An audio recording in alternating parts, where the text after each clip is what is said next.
Good morning. Today we look back at a week that tested the resolve of Wall Street but ended with a message of resilience. It is Easter weekend, folks, so if you're watching this on Saturday, remember Christ has died. And if you're watching this on Sunday, remember Christ has risen indeed. It's often a time associated with new beginnings. And for the American investor, the red ink we saw on the big boards this week might just be the clearing of a path for a brighter spring. The big story throughout the week, as you very well know, was the tension in the Middle East. According to reports from IndexBox, gold and silver saw a sharp pullback on Friday following a major address by President Trump. While the president noted that the military campaign was nearing its objectives, the lack of a definitive ceasefire caused a little bit of a risk-off sentiment. Wall Street faced its share of headwinds, as I'm sure you're aware. According to Bogart Wealth, the S&P 500 marked a challenging streak influenced by volatile energy markets as oil prices still are swinging fairly sharply. The precious metals market fell a little bit in the heat of a stronger U.S. dollar. That's right, folks, the U.S. dollar. This one right here is incredibly strong, as this $1 coin is now valued anywhere from $55 to $60 on face value with silver. But the paper dollar, well, we all know the story there. But anyway, according to Discovery Alert, gold declined approximately $200 an ounce between Hong Kong and London sessions as investors shifted toward the greenback for safety, which is rare air, but more on that in a moment.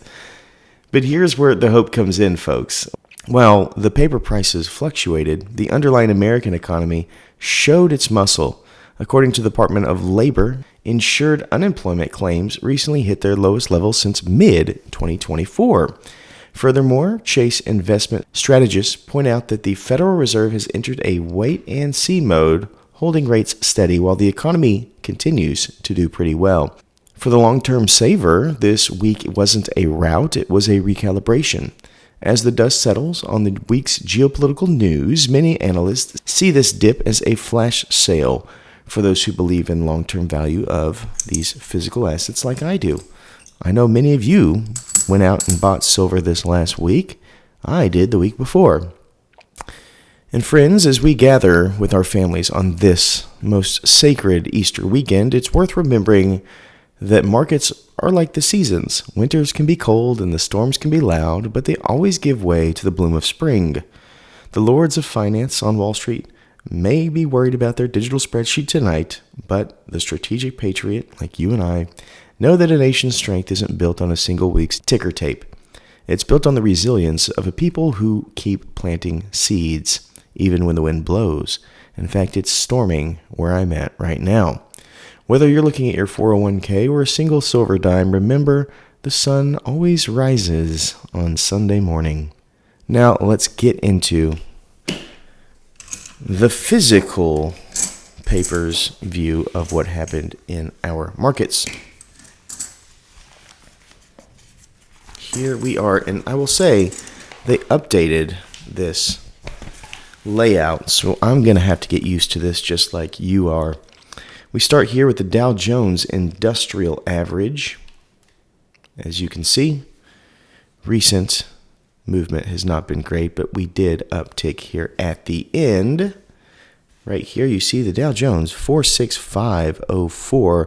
That's up 1,338 points, or almost 3%, which is kind of mind-boggling, but it didn't feel, at least, that happened, but I guess the numbers are there.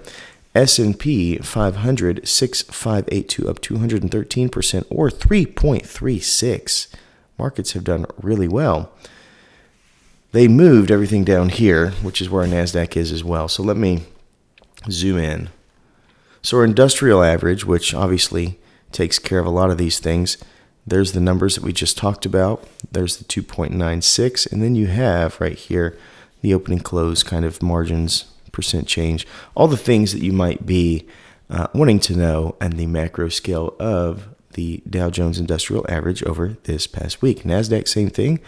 We didn't talk about the NASDAQ up there, but as you can see, 900 30 points, net change positive. That's 4.44% on the week. So the market's really, really strong. Now, we do know that the jobs reports came out on Friday, and there was not trading on Friday. So maybe we'll see Friday as an even bigger swing in the positive, or maybe they won't like what they saw. But basically, that's where we're at there.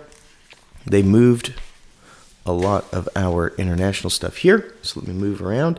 But most markets were closed, as you can see, on Friday. So we don't have a whole lot of reporting. Turkey down 0.88%, the old Turks. And then we have here China down 1%. We have Japan up 1.2%. And we have South Korea up 2.74%. Thailand down 0.8%. So now that we've gone through all of that, we can assess the metals, which is why most of you are here. How did they do this week in comparison? Well, you saw that the markets did amazing. You saw that the dollar, kind of crazy place to be right now, but they're also doing decent. All right, so on this week, we have silver currently at $73.77. And yes, folks, that is a bit higher than where it has been, as on Monday it was $71.25.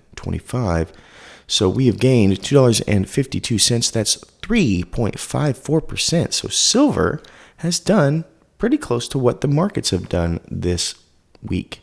Year to date, that means that silver is back in the positive, folks. Not by a whole lot, but it's still a positive. $1.49 or 2.06% year to date. My gut tells me gold will be higher, and we're checking that right now. So gold this week gained 3.66%. It closed out at $4,693.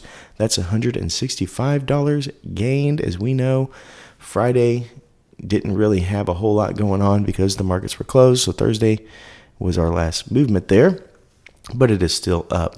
We have year to date on gold being a winner, 8.3% in the positive, almost $360. This channel and our ability to bring you these deep dives are made possible by viewers like you. I am independent, and we rely on your support to keep our reporting coming to you. So you can help sustain our efforts by watching and subscribing just like you do, hitting that like button so we can reach more patriots. Maybe you want to become a channel member and join our community for exclusive perks.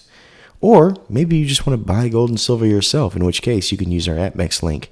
If you want to secure your own anchor in gold and silver, use that link in the description below, or maybe this QR code with no additional cost to you. So that is what we have for you today. Thank you so much. Remember, if you would like to support us, there are many avenues to do so. But until next time, please remember to stay classy and current with the culture of currency.